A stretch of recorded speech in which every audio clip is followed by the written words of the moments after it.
Assalamualaikum warahmatullahi wabarakatuh. Selamat siang, salam sejahtera untuk kita semua.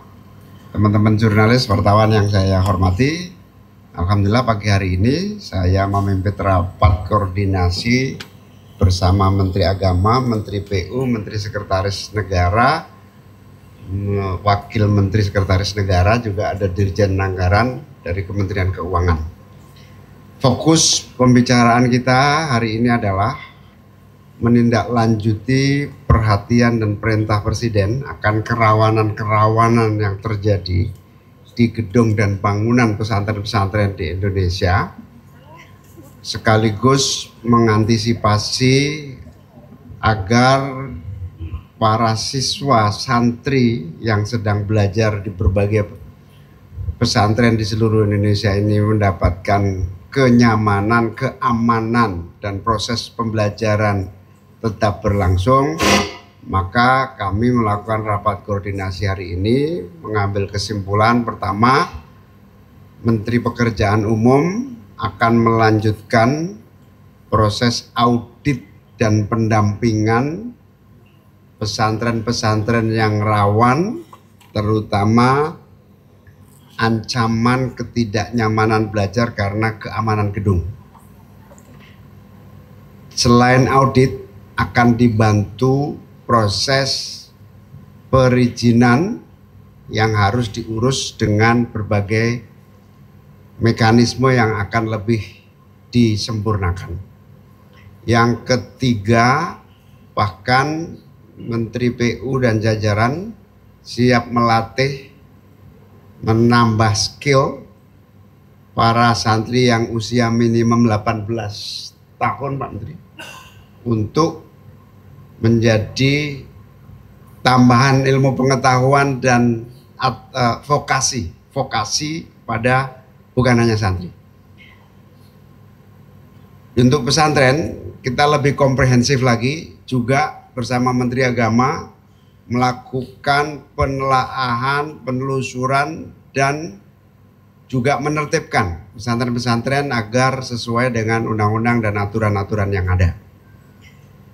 Yang kedua, selain pesantren, kita juga memberlakukan langkah-langkah ini semua kepada semua bentuk yayasan pelayanan publik keagamaan, tempat-tempat ibadah, panti asuhan, lembaga-lembaga pelayanan pendidikan, kegiatan-kegiatan keagamaan yang melibatkan publik dan kerawanan-kerawanan akan fasilitas dan gedung. Sehingga kami akan membentuk satuan tugas yang menyatukan antara tujuan kenyamanan belajar berkegiatan keagamaan dengan sarana dan prasarana yang lebih sesuai dengan undang-undang dan peraturan yang memberikan rasa aman. Kira-kira itu kesimpulannya ya. Mau ada tambahan saya persilakan. Ada tambahan cukup.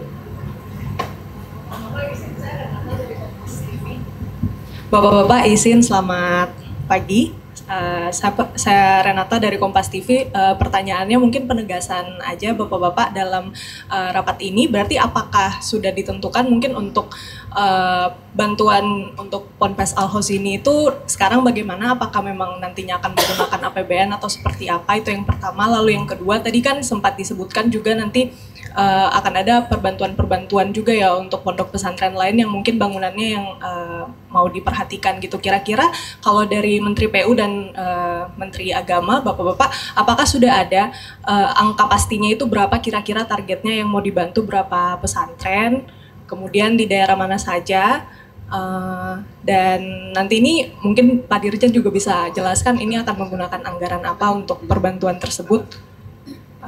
Sementara itu dulu, terima kasih. Ya, jadi kita tidak fokus hanya Al Hozini atau pesantren, tapi semua lembaga pendidikan, kegiatan keagamaan, tempat ibadah, rumah-rumah ibadah yang mengalami kerawanan akan kita bantu.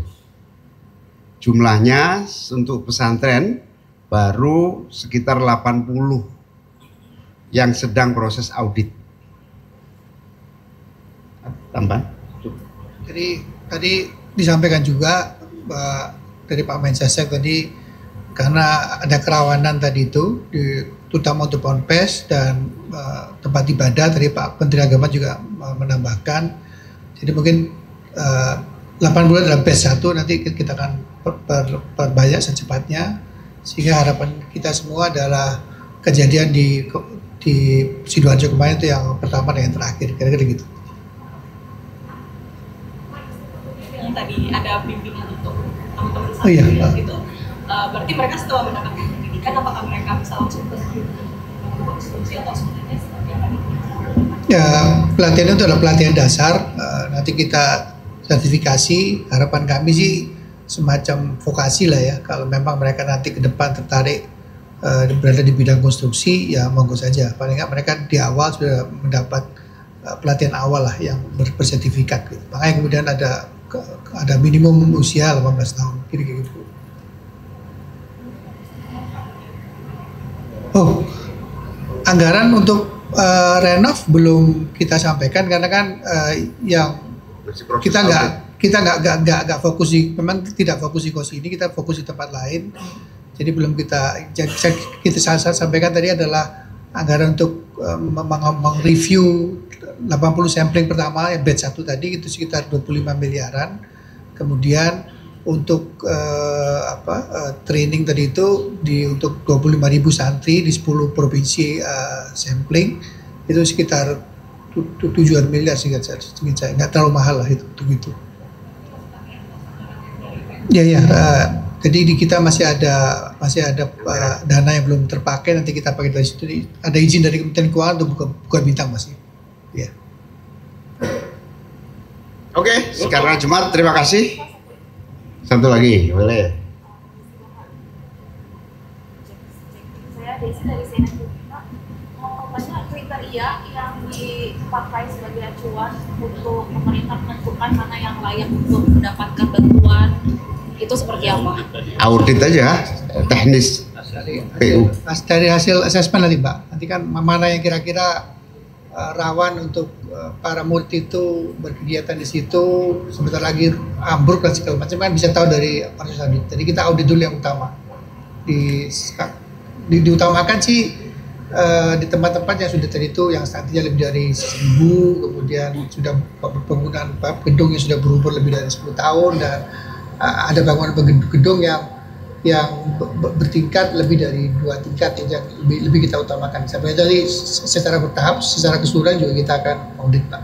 Sudah ada yang lapor di hotline belum Pak? Sejauh ini update-nya seperti apa? Sudah ada banyak, cuman nanti kita sisir lagi satu-satu karena itu nambah dari 80 tadi kan. Jadi memang juga sesuai juga dengan arahan Pak Mensesnek, kita harus segera memperluas supaya kejadian di Sidoarjo tidak terulang lagi, kira-kira begitu. Pak, izin menegaskan lagi, berarti itu nggak hanya pondok pesantren tapi kayak yayasan juga itu bisa dapat fasilitas itu ya Pak ya? Ya. Semua tempat ibadah. Semua.